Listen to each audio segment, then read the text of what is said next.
What's up, everybody? King Triple C here, the Olympic champion, flyweight champion, the bantamweight champion of the world. And I got a public service announcement to all you wannabe MMA casuals or MMA fans for that reason. You guys make sure to listen to my boy Story of the Fight with Will and Niko. You know why?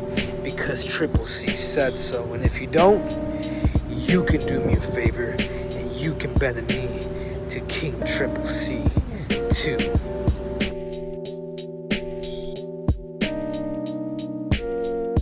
How was your week, man? Dude, it was good. Got yelled at by a guy because I parked on a red curb, but I didn't realize it was red. Dang. Yeah. The red curb Nazi. Yeah, I think he either called the tow truck or the cops, and I was like, dude, my bad. Like I didn't realize it was red. Because like, number one, I'm colorblind. Yeah. Number two, it was like a little island in the middle of a parking lot, and there's like a bunch of like plants and like bushes and stuff that are like overgrowing over the edge, like over the lip of the curb. Yeah. So like legit, I didn't even see it. I was pulling in looking for the address of this place, and I was like, I'll just park right here, and so I parked it there. Do the job, leave. Dude's on the phone like taking pictures of our license plate and stuff as we're coming out, and we're like, what the hell? And then he's like, there's a fire lane. You parked in the fire lane. And I was like, is it really? And I came around the corner and I saw it. I was like, oh shit. And I was like, honestly, I didn't even like realize. And he's like, oh, you didn't realize? Like got all crazy about it. And I was like, all right, dude, relax. Like, really? Like I legit didn't see. He's like, how long you been driving then? And I'm like, dude, I was like, I'm trying to be honest with you, but like if you're not gonna like even listen to what I'm saying, I'm just gonna leave. He like tried to say like, oh, you're not gonna leave, and then he was like, are you still there? And I was like, all right, dude, peace. Catch you later. That's hilarious. Are you serious? Yeah, it's like, dude, you wouldn't be talking like that if I wasn't decked out in my uniform and clearly with a work vehicle. But whatever. Some people have nothing better to do, man. And like that's what I trip out on. Like people like that guy. Like, I love the energy and I love the passion. Like, put it towards something that's going to make a difference. He was like, and I've told this to people before. Yeah, I've told this to people before. Like, man, if you were to put that energy towards something that really mattered, you might actually make a difference in this world. Yeah. And then I walk away. You know what I mean? Because it's true. Yeah. It's 100%. ridiculous, man. Yeah. Oh, man. So that irked me. You know? Yeah, my Cowboys lost on Sunday. That irked me. Yeah, but they play again today. A fighting chance today. Maybe. I don't know. There's a bunch of people that are hurt. I'm trying not to be a pessimist, but I'm feeling kind of like Tyron and Woodley right now. I'm a little down. You know what I mean? About my Cowboys. Are you, is football in the same situation where there's like a bunch of players that opted out, or is there not really? There's not a bunch of players that opted out. If you think about football players and the football player mentality, since they're kids, man, they're just taught to play through anything and everything, right? Yeah. Rain. Yeah. Incoherent snow, thoughts. Injuries. Incoherent thoughts. Loss of memory. Yeah. CTE, you name it, dude. It's just, so for football players, there wasn't too many that opted out. So it was a pretty big deal when there was like a few that did. Yeah. You know? Like there's one player, I can't remember his name. I'm pretty sure he plays for the Chiefs, but he's like a legit doctor. Oh, shit. Like he's a doctor. And he's like, man, I wouldn't feel right like playing football right now when I should actually be fighting this larger battle over here. So he's just doing his doctor thing. Yeah. Yeah, respect, you know? Yeah, maybe my doctor was like an ex-football player. Might switch doctors. He's going to forget my diagnosis, prescribe me like the wrong thing. Dude, yeah, or all that damage taken to the frontal lobe, you know what I mean? They say that you're, like, you just act off, like, instinct more often. Or, like, you know, You're more impulsive? More impulsive, yeah. You might just roll the dice more often during surgery, you know what I mean? Be like, dude, I can cut into this artery, but you know what? Fucking YOLO, let's see if we can get it done. Yeah. Roll the dice. Oh, dude. So, the fights, you said you came in... What was it at, it was, with the, Jess, right? Yeah. Yeah. That's the fight you came in on? Well, no, actually, so I came in on the Bueno Silva fight, and then you texted me about the other one, so I was like, I got to go back and watch that one. Oh, did you watch it? Yeah. Beat down. I mean, there's not much I want to cover about that one, but our boy Tyron. Hey, let's be honest. He's getting a lot of hate, and there are things to nitpick about, but I mean, he used the rule perfectly. We were just talking about it. He thought there was a foul. Did you? He replayed it. He decided there wasn't a foul. Cool. Didn't end the fight. Guys, they didn't call the fight. He kicks Bruce Buffer out of the octagon. Maybe still call the fight after the fact. She was fucked up. No, yeah, she's busted up. Yeah, but... She was busted. I mean, I'm really not mad at it, to be honest. I thought it was good reffing. He might have listened to the podcast now I think about it, because we're like, man, if that rule's there, then use it. Yeah. And he's like, all right, dude, I'll use it. Yeah. You know? So he did. But you notice how, and this was exactly my point, nobody's clear on the rules. Yeah. So John Anik's still saying that should have been called because due to the Las Vegas rules, when you use replay, the fight's over. Yeah. And then later on, they had to bring that little thing on the bottom that's like, well, actually, he can continue, new Vegas rule. We've adopted a new rule. And then at the end of the fight, post-press conference, you also had Dana White being like, use replay. It should have been done. Yeah, even Dana doesn't know the right, rule. so it's like... Get me in there. I knew the rule since last week. I know, dude. Even if it's an intern, like a rule intern. You know how dumb I felt when we were talking about it? And you're like, no, in the broadcast they said it's over. And I was like, yeah, but I'm pretty sure. like I know more than the broadcast team. I felt like such an idiot going out on that. But I was right. But you're right. I was right. You should feel like an idiot if it's the other way around, where you're like, nah, broadcast is wrong, and then broadcast is right. I feel redeemed now, but at that moment I was like, I'm pretty sure I'm right, but like, why am I going against the actual commentary team? But no, but again, this is my point. Yeah, 100%. There's so many different rules everywhere, where John Anik and Dana White and a bunch of other people, the refs probably even are like, I don't know which rule it is this time. Yeah. Right. So. But yeah, I mean, good use of the rule. Yeah. Probably still should have stopped the fight. And I know that he's known for letting fights go on a little longer. Mm-hmm. There's been a couple fights that I can remember where we're like, man, I'm glad he let it go a little longer because the fighter was able to make a comeback and they won. Mm-hmm. There was no coming back on this one. No. She was busted. Yeah. And Jessica, I might have fallen in love, man. She is... Oh, you're late to this party. Yeah, dude, I'm pretty late to this party. I've been there. I'm late to this. Yeah, she's a little dime piece, man. Mm-hmm. But Killer. She looked really good. Really good. That's all I wanted to say about that fight, just mainly because of your boy, Tyone. Yeah. I was, just bleed, Dude, under his ref shirt, he rips it off and it says "just bleed" down there. Like, remember when I don't think they still have it, but like the cut doctors used to have like their like gnarly ass like affliction style, tap out style like shirts with their nicknames on it and stuff. Let's go get those in for the refs. Yeah, dude. Keith Peterson will just say booze and cigarettes. Tyone will say just bleed. Just bleed. Yeah. Oh man. That's messed up, dude. Poor Tyone. No, I thought he did a great job. He's running into hard times right now. Yeah. Dana White was still talking about him afterwards, just saying that was terrible reffing for letting it go on. Yeah. I think, so. you know what? I think, man, in that situation, you let it go on, in my opinion, and you just have a very short leash.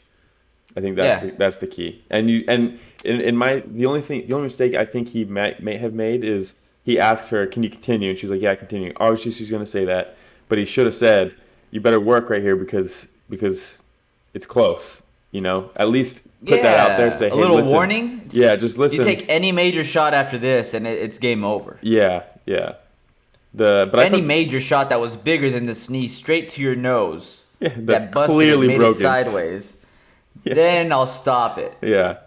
Hey man, just bleed. That's all I can say. Dude, I was so happy though that Holland was on this card. Oh, I know. Same. And it's just a reminder like how fun he is to watch. My favorite part of the entire fight, I think, was when he put Stewart up against the cage and you hear Holland say, "Ooh, boy, he's strong." Yeah. I thought you were going to say when you hear him rip ass on the cage. Oh, you did too? Yeah. He got pushed up against the cage and pushed it out, yeah. Dude, it happens, man. Yeah. It happens. It happens. You know? I'm surprised. I mean, it happens more often than people think, probably. That we're just not used to the no crowd where you can actually hear it. Yeah, thanks to the fans, a lot of times that gets filtered out. Yeah.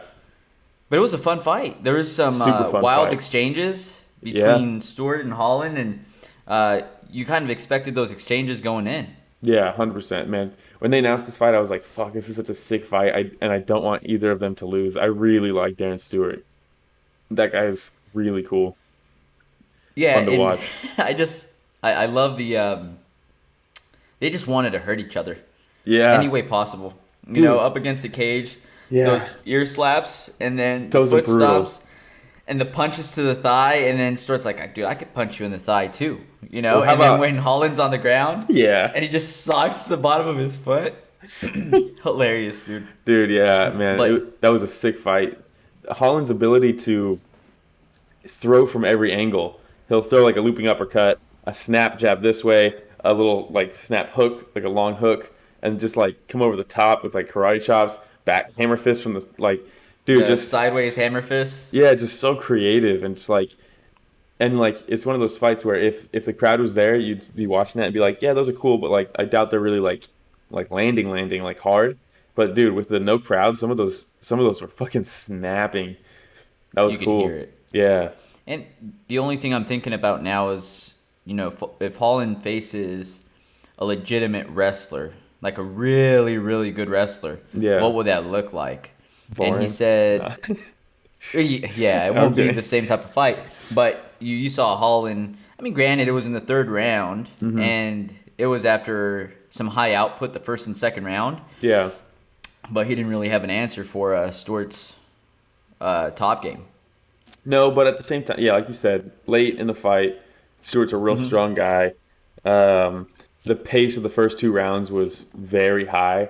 Very. So I mean, I still have faith in his ground game, even off his back. Because I mean, black belt under Travis Lutter, that's super legit, you know.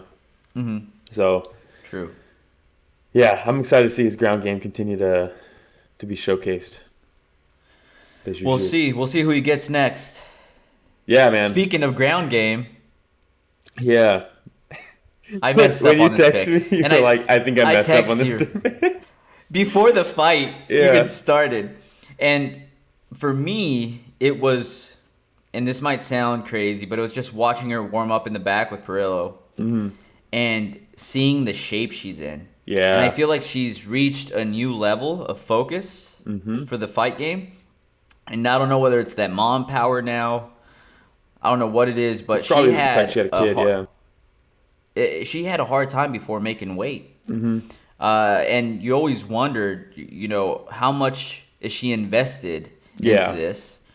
Because for me, when a fighter misses weight, in some cases by as much as she was missing, close to 10 pounds, you wonder, how dedicated are you to this? Yeah, and for me, it was like, I saw her in an interview, and she's like, you don't have to worry about me missing weight ever again. And I was like, I've heard that before. And then, when you see her, I don't follow her on like Instagram or anything like that, so I didn't see her up until this fight, since last fight. But man, when she first walked out, I was like, what the fuck? It looks like a different person. I was like, she looks good, man. I mean, if you just did a silhouette, right, just black it out, just her outline, and put it next to the last time she fought, you'd think they're two different fighters in two different divisions. She looked completely different. You can see it everywhere around her waist, on her thighs. You know, her face looks a little bit slimmer. It looks different. And I'm not sitting here like a straight perv, man. I'm just saying she looks like she's in fight shape. Yeah. And this is, when she first went into the UFC, you didn't see this. So when I saw this during her warming up, and I was like, oh shit, she's a different fighter right now. Yeah. Because it takes focus to get into that kind of shape for a fight. And if you're focused enough to get into that kind of shape, you're also focused on training correctly for that fight. Exactly. And so and then when she threw that kick and she slipped, I was like, fuck, not fun. And then Markos was like, I'll follow you down there. It's like, whoa, dude, what are you doing? I couldn't understand what she was doing. And the fact, look, I know that you're on the ground with Mackenzie Dern. And she's an absolute monster when it comes to jiu-jitsu. We know this. But when you are just posturing up like that, not threatening with any punches whatsoever, because you're scared of getting caught, you're allowing Mackenzie Dern to do what she does best and just play this chess match with you on what joint she might be able to dislocate or break first. Yeah, when you're sitting there, and this is me. This is what I do. So, like, when I'm rolling, I'm like, I'm safe right here. Cool. I'm not attacking. At least when I'm going against Adrian, right? It's like, because he'll just fuck me up. So I'm like, I'm surviving. Okay, this is good. If I just maintain half guard for the rest of this round, that's a win for me. And then, but then that allows him to be like, I'm going to work on this now. I'm going to work on this now. Yep. And I'm just in a state of constant defense and defend this. And guess what? I'm not going to defend myself for a full round against a black belt. And then I get fucked up. And that's exactly what happened with this fight. She was sitting there she was like, I'm safe in this triangle. I can chill here. Not for long, though. Not for long. Wrong. Yeah. And she did what she does best, man. The way that she cranked that arm, though, when she actually put it under her armpit.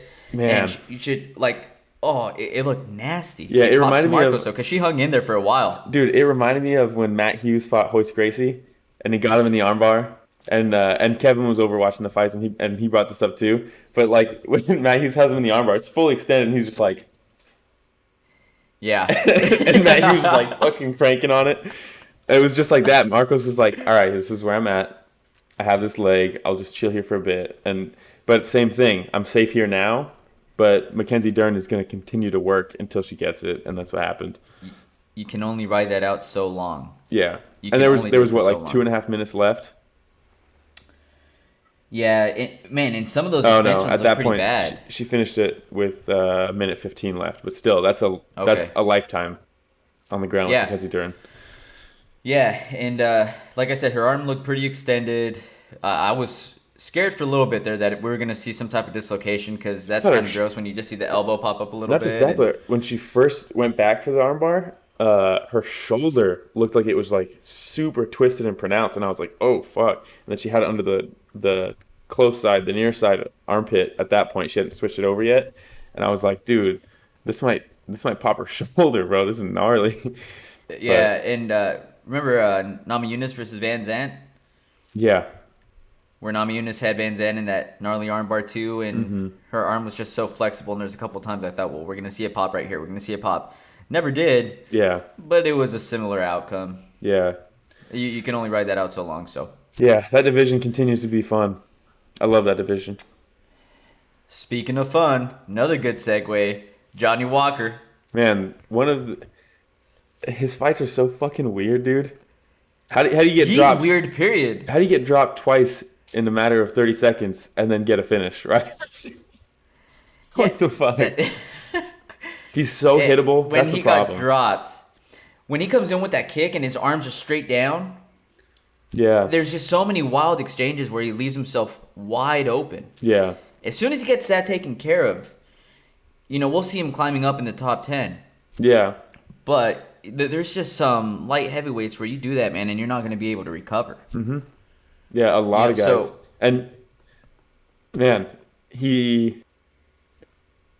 The sloppy shot from Spann, I think people are like, oh, that was a sloppy shot. Like, he put himself in that position. He got rocked. He got rocked. He was rocked. Yeah, just because Walker looked like he got wobbled more doesn't mean that Spann isn't rocked, And, like, he might have shot for that takedown. Yeah, you can see it. And slow motion. Caught it. Yeah, that's when the replays. They both hit each other, and you see Spann's eyes. And then when he looks at Walker and Walker's stumbling, his eyes get a little bit bigger, like, this is my opportunity. And then his feet are like, not now. But when he starts taking... Yeah, not yet. Give you a little bit. But when he goes for that takedown, he ends up on his knees. And as soon as those hammer fists come down, he might have been able to survive those if he weren't rocked. But the fact that he's already dizzy and all discombobulated... Those hammer fists probably, you like that word, huh? Yeah. Yeah. And those elbows. Dude. For somebody that's already rocked, man, it's game over. That one final elbow that, like, collapsed him, I was like, dude, when he landed that, it was like, fuck, that must have hurt so fucking bad. Did you hear Spann's corner? They knew it. They're like, get out of there, man. Get out of there. Yeah. And he was probably thinking, like, I'm trying. I'm telling my body to, but it's not responding. Mm-hmm. So... Hammer fist and elbows to the dome it is. Yeah, easy to say that from the outside. don't be in that Yeah. position. Yeah, what are you doing? Get out of there. It's not like there's another fighter trying to keep him there. I always like watching Walker. He's fun. Yeah. Like I said, he does have weird fights, but he just seems like a weird guy in general. That when the fight ends and he does that little weird face while he's holding up that one. Yeah. He reminds me of just like a cartoon character. Yeah, seriously. I can't put my finger on exactly which one it is he reminds me of, but he just reminds me of some cartoon character I grew up watching. Dude, so it makes me love him. What was really cool about that fight too is it was pure chaos, start to finish. It was a quick fight, but pure chaos. And then as soon as it was over, he gets up, walks to the center, goes crisscross applesauce, starts going meditation mode, right? Just like real calm. Crisscross applesauce. And I was like, fuck, that was so cool. Like, I'm not even a huge I like Johnny Walker fights, but I'm not a huge fan of like the persona. I'm not mad at him, but I'm also not like a diehard Johnny Walker fan because of his persona. But I thought the decision to like sit there all Zen mode right after just pure chaos, I thought that was sick. That was super cool. Did you see that? Was it a doctor or something that went up to him and was like, hey, I need to check you? And he's like, Yeah. And he just stayed there a little bit longer. I was like, did you see that other doctor when they were like kind of waiting around for the decision and stuff? A doctor like walks up to him and he turns around, he's like, and then turns back and he squares up with him. See, he's a character. He's a character. He's a goofy motherfucker. When we talk about people that seem like they're having fun in the octagon, right? You could think of Holland. Yeah. And then Johnny Walker's another person I think of. Definitely. And then also, Verdum used to seem that way when he used to walk in with that smile and the little eye thing he did until he got knocked into the next dimension by Stipe, and then that face stopped. Yeah, that was he was another guy who's he's goofy as hell too, Verdum. Yeah, and this next fighter though, I've said it before. I'm on the fucking train. That Khamzat train, Chimaev. He just doesn't stop impressing and amazing me. There's a lot of people who are off the train. They're switching to I'm overhearing about this guy. I'm going to talk shit about him. I'm going to discredit his opponents, that kind of stuff. Why would you do that? Just enjoy it. Yeah. Just enjoy it. Enjoy the ride. He's making history. Enjoy the ride the way Markos was enjoying the ride until she got caught. Yeah. But Chimaev, dude, 3 wins in how many days? 66. Did you expect a first round one punch KO? Not me. Did not expect that. No. And you could tell Meerschaert was so preoccupied and so focused on the takedown that he just... Absolutely. Yeah. He was Everybody was like, he's scared. He was scared in there. Dude, it's like, no, he wasn't didn't even react scared. to the punch. It's like, he's thinking of a shot. Yeah, another thing I was reading that pissed me off is like, oh, this was all staged to build up Chimaev. And it's like, dude, nobody wants to get punched in the fucking face like that. Yeah. The problem is that the entire time during press conferences, Chimaev's getting in this guy's head in that soft-spoken voice that's super creepy saying, I take you down, I smash you, and I choke you out. You give me your black belt. You know? And I'm like, oh, dang. Like, so right away, going in there, this dude's thinking, I got to watch for that takedown. He's going to try to set it up. He might try to set it up with a couple of jabs, a couple feints, and then he's going to go in for a takedown. And then we had Chimaev go, no feint. Here's a straight right from hell. Yeah. And straight from where is he? Russia? Somewhere over there. Somewhere from the Caucasus region. And, man, everybody, you could tell was just like, oh, Did you see Dana shit. in the background? No, I didn't see him. I need to watch that. As soon as he dropped him, he's like up and like walking around and being like looking around all crazy. Like Dana, he's like, book his third fight. Yeah, Dana fell in love right there. If he wasn't already. Dude, I stood up from the couch and I yelled, holy shit. Yeah. And then I look over to my left, and my daughter's like looking at me with this mean mug eye, like, dude, you're not supposed to be cussing. I'm like, I'm so sorry, baby. But oh my God. Like, yeah, but did you see? Yeah, you didn't just see what I saw. Dude. I can't wait to watch him fight again. They're talking about him and Maya. But then that's already signed. Somebody in the press conference was saying that after watching the way that he handled this fight, that they might want to see him go up against somebody higher ranked than Maya. And Dana said, I'm thinking the exact same thing. I want to see the Maya fight. Yeah? The only thing, though, is stylistically, Maya, he has a very clear path to victory to stop the hype train. And if Maia beats him, you kill Chimaev and for what? For Maia? And you don't really propel Maia anymore because he's been there, done that. It's not like he's going to get... So, I don't know. It's a weird... It's a fight that I really want to see happen, but rankings-wise and promotion-wise, maybe not the best fight to make. But I do want to see it. I think that the blueprint to beat Maia is already there. When you take a look at what Woodley did, when you take a look at what Colby did, when you take a look at what some of these top fighters did, and I think that Chimaev would be able to imitate that. Yeah. I just think, I don't know. Maia, you just can't, it's hard to bet against him, even against really good wrestlers, you know? His ground game is the problem that Maia has had are his takedowns against wrestlers. Well, see, that's the problem, though. If Chimaev takes him down, I'm not considering Chimaev winning, even though he's on top with Maia. Maia off his back is serious. No, but I'm saying Chimaev might be able to keep it standing is what I'm saying. Yeah, because he the could. tough time that Maia has is with his takedowns against wrestlers. Mm-hmm. Because his takedowns, you wouldn't say, are next level. Yeah. He's able to get stuffed quite a bit, again, by the wrestlers like Tyron, Woodley, Colby, Covington. Yeah, his takedowns are terrible. It's the same MO. So his best takedown is get you up against the fence and climb onto your back. That's his best takedown. Like he did against Masvidal. Yeah, I mean, he's done it. Yeah, they call him the human backpack. Yeah, and with Chimaev, I think he'd be able to keep it standing. And that, I mean, granted, we got a small glimpse of those hands, but I want to see it more. They're quick, though. And it really depends where he wants to fight, dude, because, like, what fucking weight class is he trying to move up in? Is he seriously trying to do both? I don't know. If he's seriously trying to do both, I mean, both divisions are fun. The welterweight division needs someone like him right now, though, in my opinion. Welterweight's fun, but it's I just want to watch him fight next week. Well, he set the record for fastest to 3. How about this, though? He's had more fights in the UFC than he's been hit. Oh, he's been hit 2 times? 2 times. Twice? Fought 3 times. And both times he got hit was in the same fight. So it's like 190-something strikes to 2. Something like that, yeah. I mean, granted, this one only adds 1 strike to his resume, but still. Well, actually, a couple. There were some follow-up shots. I think those count, too. But, I mean, to have more fights in the UFC than you've been hit is fucking crazy, you know? And the fact That's insane. His last 2 fights, he hasn't been hit.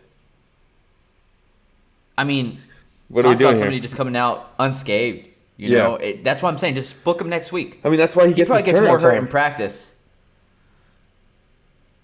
He gets more hurt in practice than he does in his fights, probably. Yeah, 100%. Going up against the Mauler. The Mauler. The fact that he trains with him, too, man. Get some good looks out of him. Hell yeah, man. Do you have anything else on that fight? No, just want to see him. Feel really bad for Meerschaert because I really like him as a dude. He's a good dude, and that's just... He's in a tough spot right now. Did you see his tweet afterwards? No. Well, that didn't go the way I expected or something like that. That's good, though. That's good spirits, you know. Yeah, I like to see that. He's a good guy. Coming up here, I kind of have... This is my story of the fight, Will. Oh. With Niko Price and Cowboy Cerrone, and for me, it's kind of a 2-parter. Mm-hmm. I'm adopting your method of having a 2-part story of the fight. But for me, it's just that I think that last night we got to watch a couple legends turn a page in a way over towards retirement. That's how I feel. Mm-hmm. I saw Cowboy. He looked more sluggish. Yeah. And I know that he's a slow starter in general. And he was able to take some nasty elbows, some looping hooks. For a lesser man. Price landed over 50 strikes in the first 2.5 minutes. Yeah, it was crazy. That's he came tough. at him, man. Yeah. And he survived it. He weathered the storm. And I thought, okay, here we go. You know, Cowboy gets his 50 strikes against him, and he starts warming up. This is when he starts going. And even when he was slipping some of his punches where he'd come back with that right, you know, and then he'd have that right-left high kick combo, and it just looked... like he was a lot slower this time around. Yeah, I mean, he's doing it. Been doing it for so fucking long, and you get a killer and someone who's ultra aggressive like Niko Price, who sets a good pace.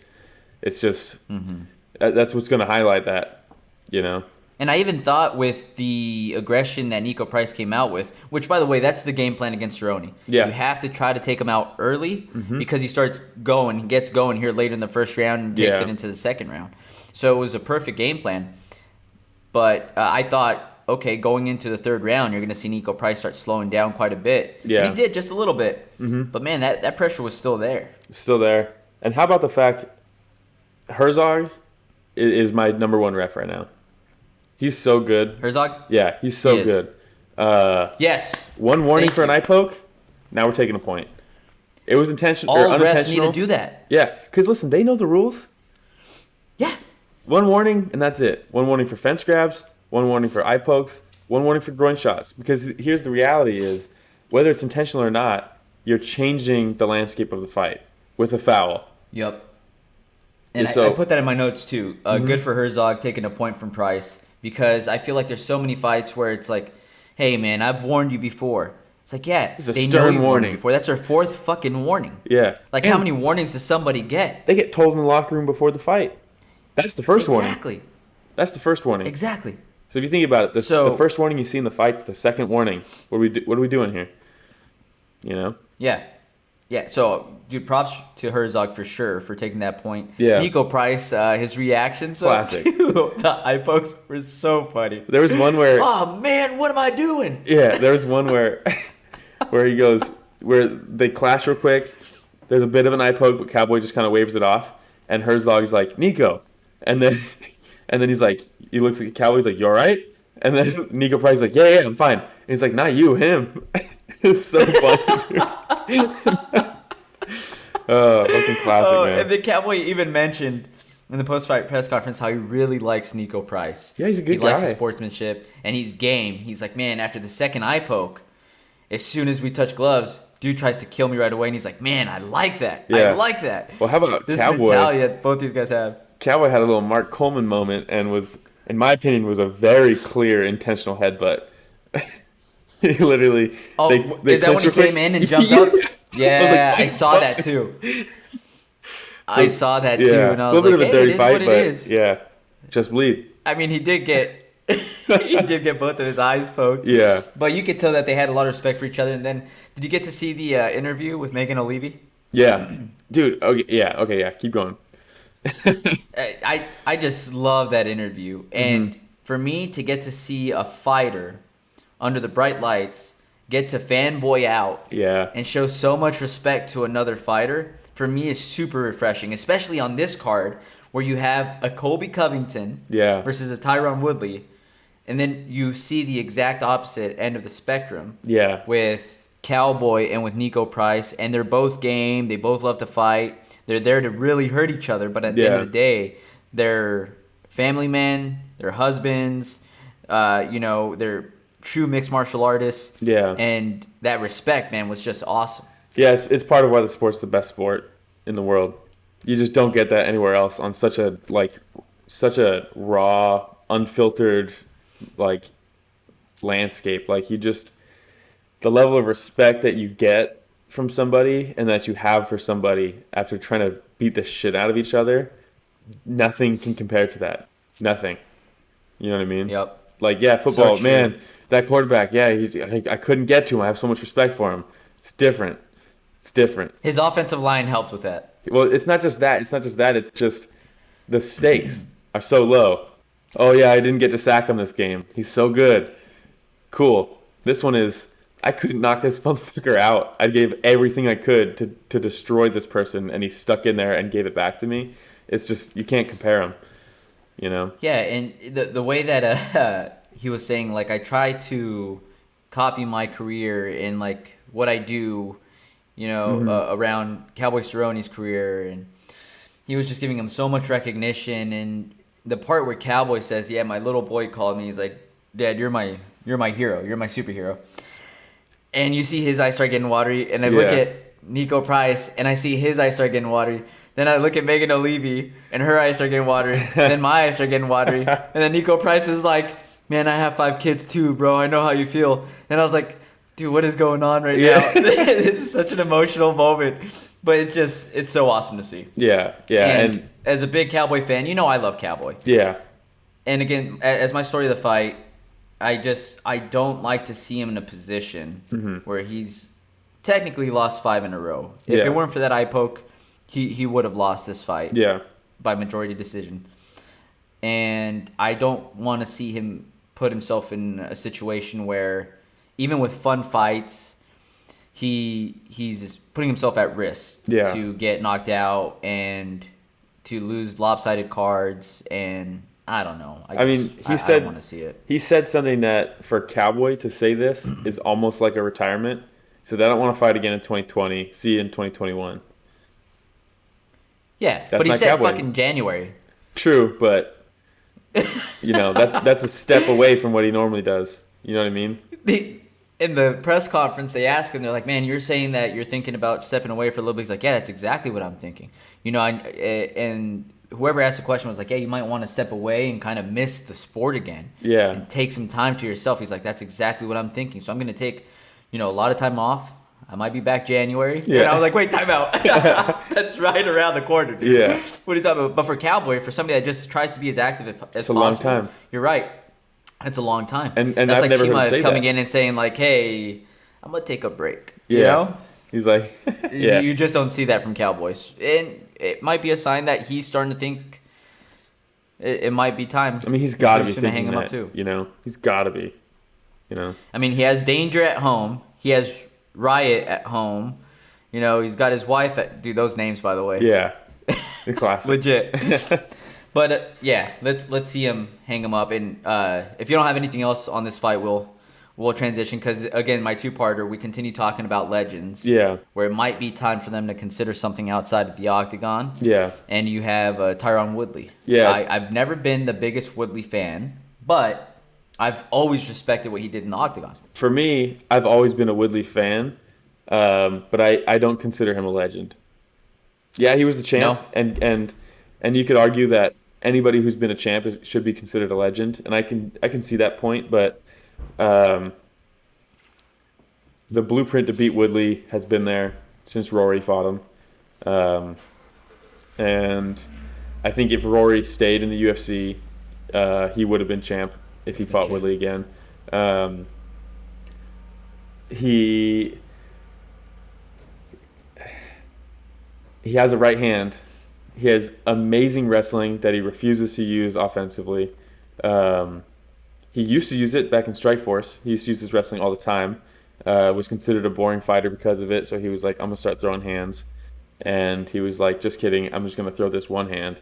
And had a lot of success with it. And granted, great, fantastic wins. I'm not trying to discredit. And at the beginning, I said I'm a huge Woodley fan, and I am. I really like Woodley. I like him as a person. I like watching him fight. So that's why fights like this, and his last 2 fights, or now 3 fights, they're just so hard to watch because I'm such a fan, and I know he's so capable. It's not like his chin is gone. It's not like he's slower. It's all up here. It's all here. He still has all his tools and all his skill sets. It's just he just cannot pull the trigger. And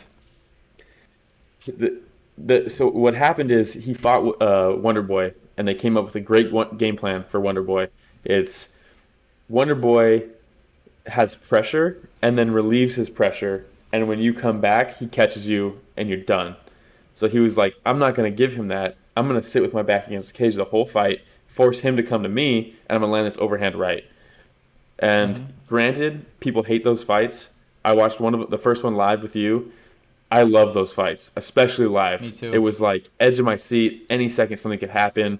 It almost did happen. Ended up a draw. Highest level chess match. I love those fights. They're not the best to rewatch. I'll give people that. But live, amazing fights. And ever since then, he's like, that game plan that we created specifically for Wonder Boy, I'm just going to fight like that now. And we don't see him shoot for takedowns.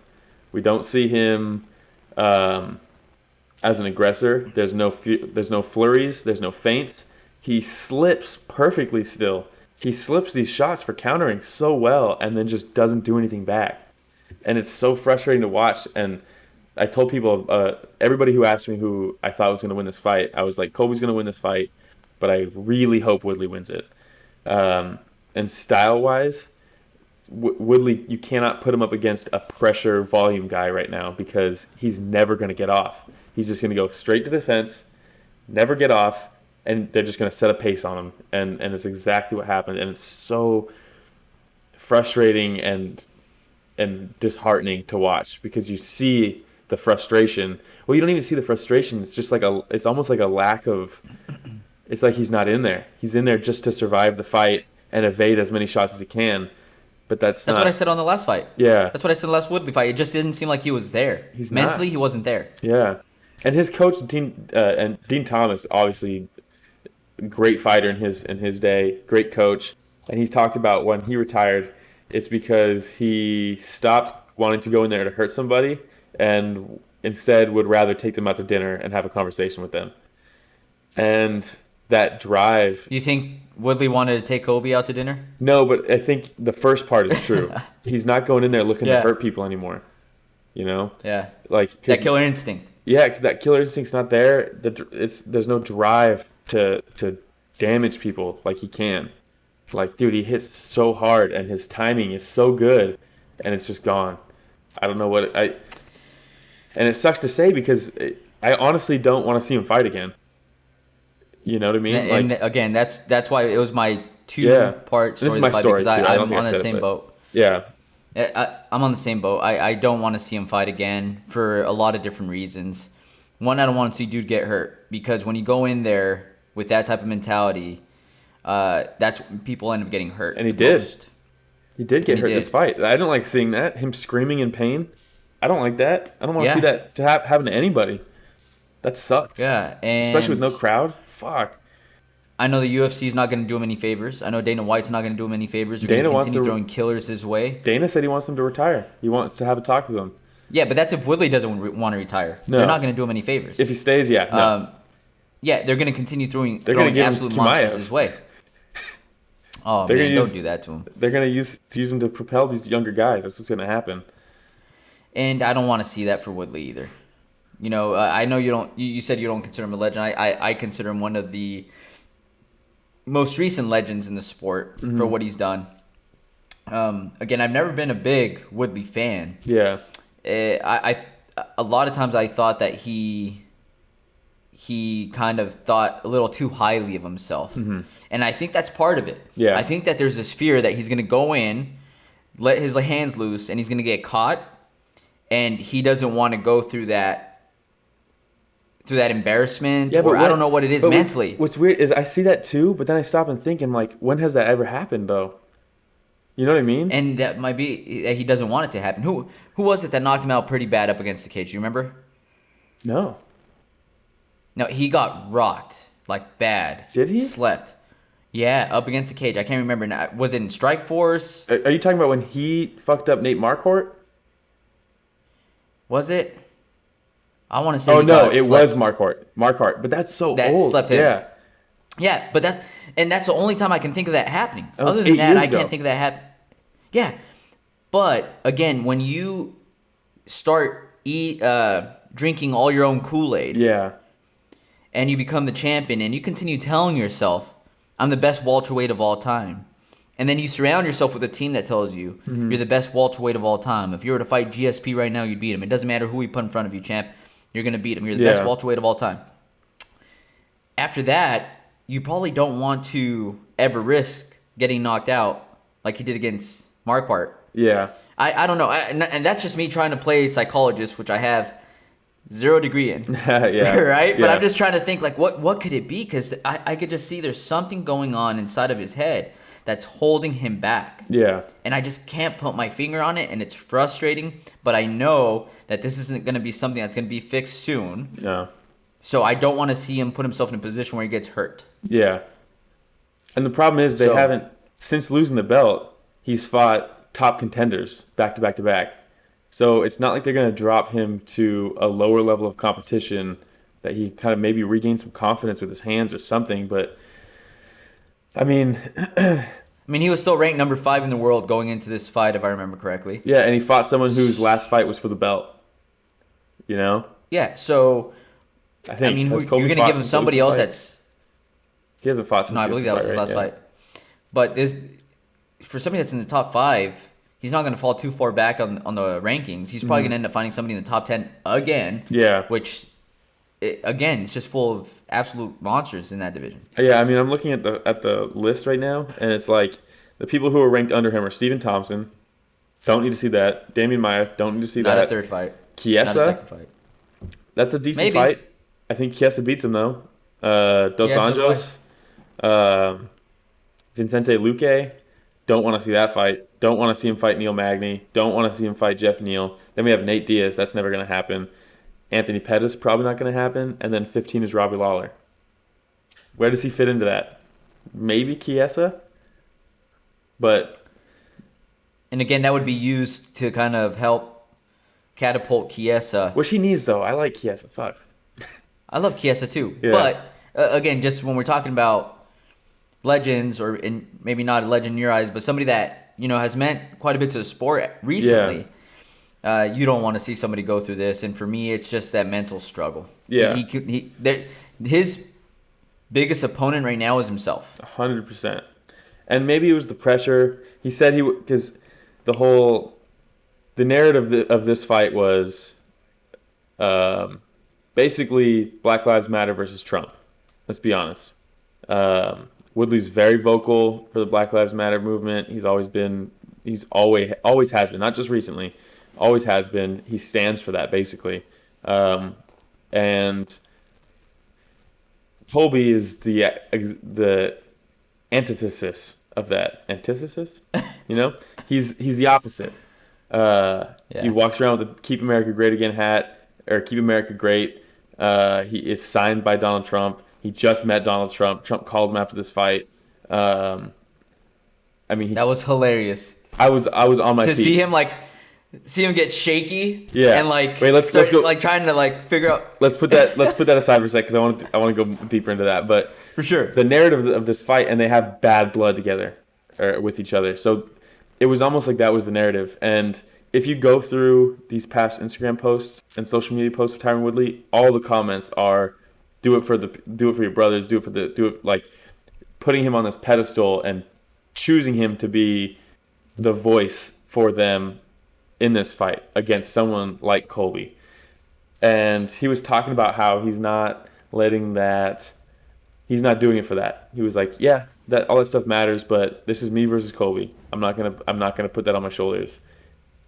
You can say that all you want, but it probably was a huge factor in his mentality in this fight. It had to be.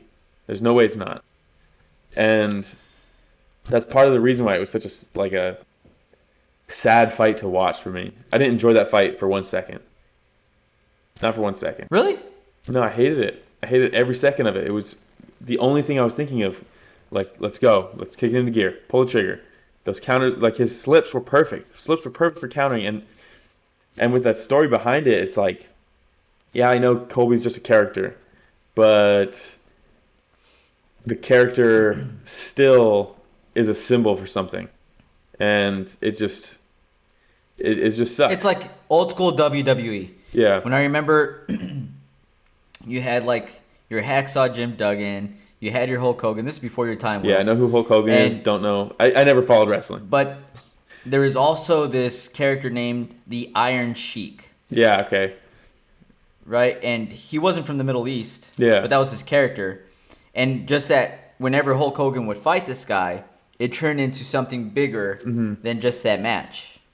Right? So is that kind of like what you're saying? Like there's just so much more behind this. Yeah, and it went way beyond just the octagon. Well, just because Colby's doing a character doesn't mean that all his fans know that or care about that. You know what I mean? And it was so cathartic to see Kamaru actually break his jaw in that fight and finish him. And it was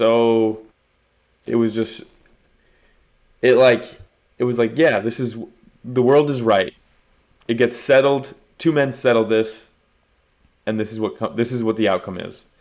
And it was nice to see that. It felt good to see that. It was satisfying. It was a fantastic fight. It was a great finish. And then the fact, like, symbolically, the fact that he broke his jaw and it had to be wired shut. You cannot write that. It's so good. And then to see the almost complete opposite happen, it just wasn't fun for me at all. I hated it. Let me ask you this. Did it go differently from what you expected? No, it was exactly what I expected. And that plays into why I hated it so much, because it was exactly what I thought was going to happen, and it was everything that I didn't want to happen, but it still happened. Going in, we knew that it was going to be high output from Covington, a lot of pressure, nonstop pressure. He was going to use his cardio. Though the only way I thought Woodley might win would be if he caught him with a big right and just happened to put him out. But Colby's also shown that he has a granite chin. Yeah. So it went exactly the way I thought it was going to go. And I love Colby Covington. I do. And I know a lot of people hate him. And maybe it's because I'm able to separate and say, see past it. And I know this is just a character. You know, do I agree with everything he says? Do I think that his character itself is like the best character ever? Like I told you, I think it's the best character right now that we have going on. If you want to be a heel right now, that's the best angle. Yeah, because whether it's to watch him win or watch him lose, you're tuning in to watch Colby Covington. The president's tuning in to watch Colby Covington. So what he's doing is working for him. It's getting him paid. It's not getting him loved, but I don't think he cares about that right now. Yeah, it's keeping him in the division. He wants to get paid. It's keeping him at the top. Exactly. And it's creating stories. Yeah, what bothers me about it is I don't think he's particularly good at it. I think he chose the perfect character to where even if you're not good at this, you're still going to ruffle feathers. You're still going to get people pissed off, because anytime he fucks up his own scripts, and anytime he goes off script, he falls flat on his face. He's not naturally good at talking shit. He's not at all. At all. Yeah. I mean, did you see the... But that's kind of become a part of his character too, though, where it's like cringy. Uber cheesy. Well, it's not even just cringy. that. Did you see that after Trump called him and they talked, they did the Karen Bryant. I think it was Karen Bryant. It might have been Megan O'Leary, but they did the side by side with him and Usman. Did you watch that? Oh yeah, yeah. Where he's like, get off the EPO. Yeah. That was the best line he said the whole time. I cannot believe he said, "Your tribe. Oh, did your tribe use smoke signals to tell you like they were stoked after your win?" I cannot believe he said that. That's right. And then other than that, nothing actually hit home. I mean, when he was like, I met Trump, blah, blah, blah. He gave me that dragon energy. And Kamaru just bursts out laughing and is like choking on laughing. And he like looks off camera and he's like, he said dragon energy. Like, yeah. It was, he was just laughing in his face. And it was like, this is amazing because of how bad he is. And Kamaru's usually really bad at talking shit. He's also really bad at it. But he just made Colby look like such an idiot, and it's like that's when it's like, yeah, you're doing this character, but you're not even good at talking shit. He's not clever. Like he kept saying you're dimensional in the heat. Like he gets too heated when he's talking shit.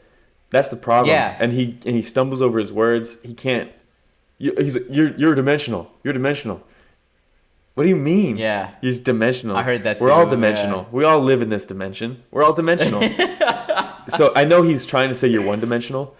And then he was like, you couldn't even finish Woodley. And he's like, I finished you. What do you mean? Like, what does it matter if I finished Woodley or not? I finished you. I broke your jaw. Yeah. He kept on telling him, I broke your jaw. Yeah, you're dimensional. It was just like, I was like, man, he's not even good at talking shit. But here I am talking about it. So... And that's the thing. Yeah. You hate him or love him, he's gonna talk. And he makes himself look like an idiot sometimes. All the time. With the cheap suits. Yeah. And the stuff he says. The bare chest underneath the suit. Carrying around the Donald Trump Jr. book. Mm-hmm.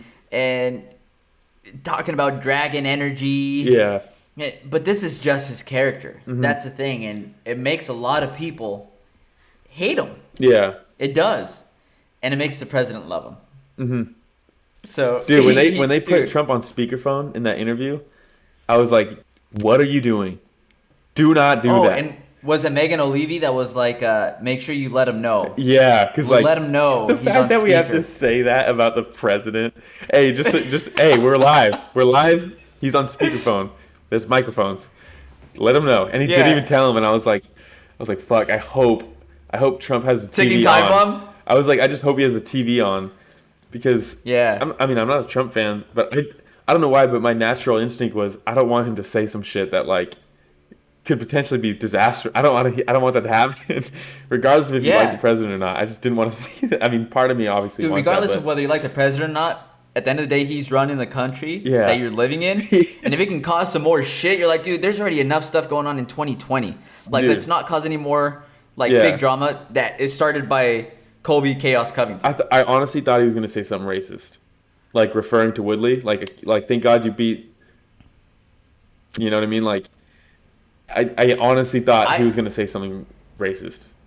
I didn't think he would say anything like that. I thought that he would say something directed towards Black Lives Matter movement. Or that would have caused some backlash. Yeah. And that's really where I thought it was going to go, and I was just like, oh, boy, this is dicey. I'm just tired of all this backlash, dude. I'm not saying it's unwarranted. It's just fucking tiring, man. It's just everything's so shitty. And it's exhausting. I just don't want to add more fuel to the fire. You know what I mean? That's 2020. Yeah, the fire. We already have the good fire. We don't need. Colby holding that phone was like him holding lighter fluid.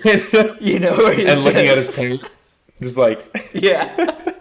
You want me to do this? Shit. Well, but either way, and that's why I wanted to go back to that because, like you said earlier, Megan O'Leary is such a great interviewer.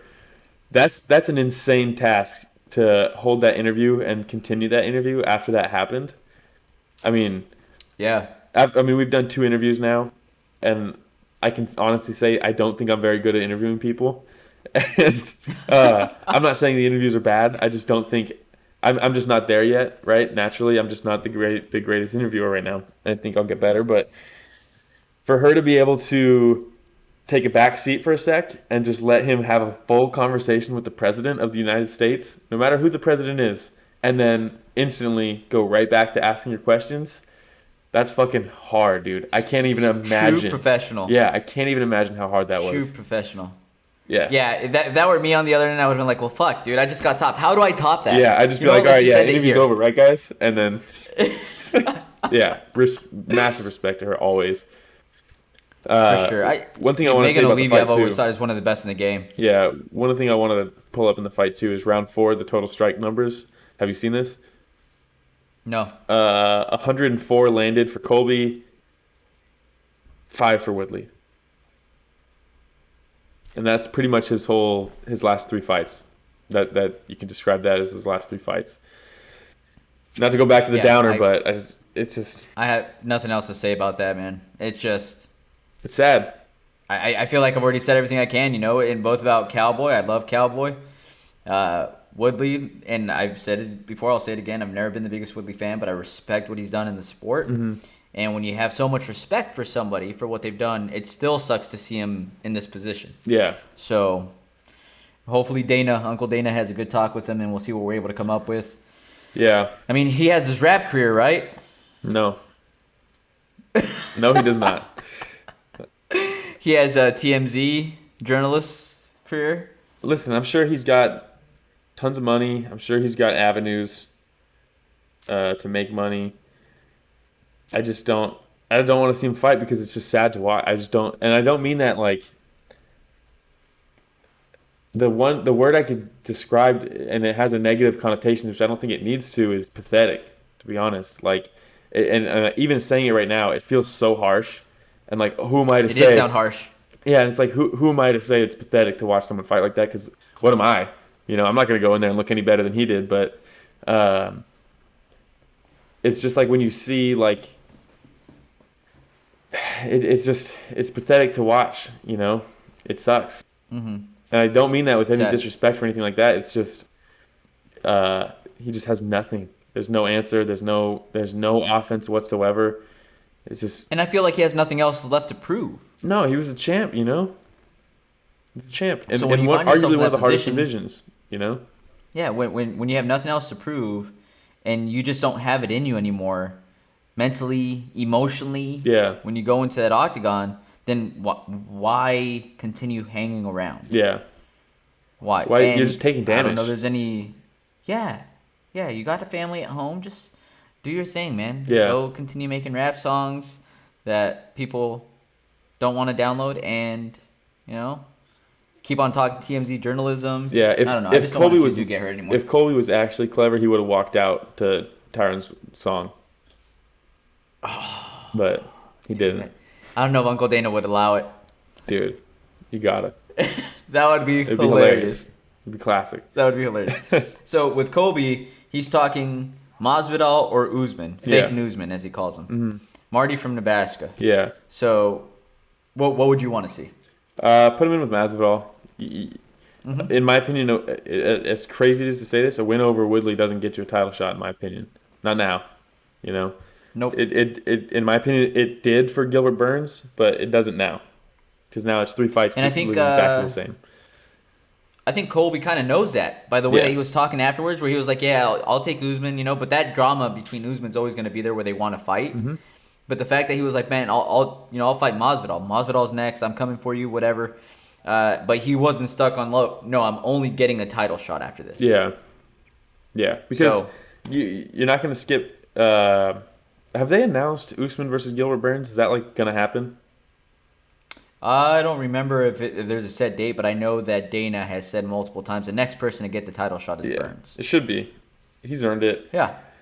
And I mean, looking at that division, Man, one of the things I think about though while Leon you're looking Edwards, at that is fuck. I think about the buildup of a Masvidal versus Colby. Mm-hmm. Oh man, Yeah. the anticipation for that. And yeah, you mentioned Leon Edwards. Leon Edwards sent out a tweet saying that he wants Colby next, and hopefully Colby's not somebody that runs. He's not the next fighter that runs from him. But the thing that he needs to understand is it has nothing to do with his skills. He has some of the best skills in that division, but people aren't interested in watching him fight. Yeah. Like when you think about a because he Masvidal Covington fight, the build-up versus a Leon Edwards Covington fight. Yeah. Yeah, I mean, Right? Leon Edwards, he just needs a name to give him a chance so that he can put his name over somebody. That's all he needs. He just needs to fight someone really any of those people, He already fought Masvidal. Yeah, but I mean, fuck, dude. In the right environment. Yeah, he needs sanctioned fight. Because I think he beats him in a sanctioned fight. I really Edwards is really, really good. Edwards Leon is really, Edwards really good. is really good. Masvidal is good. I think he's a little bit overrated just because of his crazy hype jump that he got recently. The hype doesn't translate to the skill set anymore. The hype has surpassed his skill set, I think. And I love watching him fight. He's an exciting fighter. His fights are fun. But I don't think he's like world champion level. And I think Edwards potentially does have that skill set to be a champ. Yeah. So yeah, I just want to see him fucking fight. Let's just get him a fight.